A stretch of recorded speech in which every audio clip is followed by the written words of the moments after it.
আমি বাংলাদেশি অনেককেই দেখি, অনেকে এসে কমেন্ট করেন যে রবীন্দ্র জাদেজা কিনা সাকিব আল হাসানের সাথে বড় অলরাউন্ডার। তারা আসলে শুধুমাত্র এই জন্য এই কমেন্টগুলো করে যে তারা সাকিবকে ঘৃণা করে কোনো একটা নির্দিষ্ট কারণে। আপনি খেলোয়াড় সাকিবকে ঘৃণা করতে পারবেন না। আপনি যদি সাকিবকে খেলার বাইরে রাখেন অন্যভাবে ঘৃণা করেন, কিন্তু যখন খেলা নিয়ে কোনো তুলনা করবেন সেখানে জাদেজা তো দূরের কথা, বিশ্বের বাঘা বাঘা অলরাউন্ডার সাকিবের ধারে কাছেও নাই। সাকিব এই পৃথিবীর বুকে একমাত্র জন্ম নেওয়া অলরাউন্ডার যে কিনা 3 ফরম্যাটে নাম্বার 1 অলরাউন্ডার ছিল একই দিনে, আলাদা আলাদা দিনে না। ধরেন আজকে সোমবার, সে সোমবারে একই দিনে 3 ফরম্যাটে নাম্বার অলরাউন্ডার। পৃথিবীতে দেখেন এমন আর একটা নাই।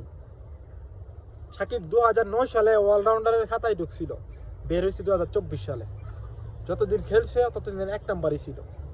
টেস্ট ফরম্যাটটা শুধুমাত্র সাকিব গুরুত্ব দিছে না, সাকিব টেস্টগুলোরে অবহেলা করে গেছিল। নইলে সাকিবের টেস্টে ডাবল সেঞ্চুরি আছে নিউজিল্যান্ডের সাথে, নিউজিল্যান্ডের মাটিতে।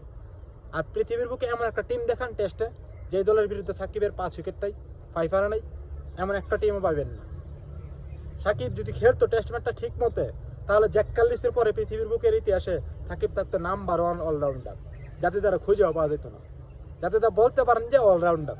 কিন্তু সাকিবের লেভেলের না, সাকিব অন্য লেভেলের। সাকিবের 14,000+ রান আছে, 700+ উইকেট আছে, কোনো দিক দিয়ে তো সাকিবের লগে জানা।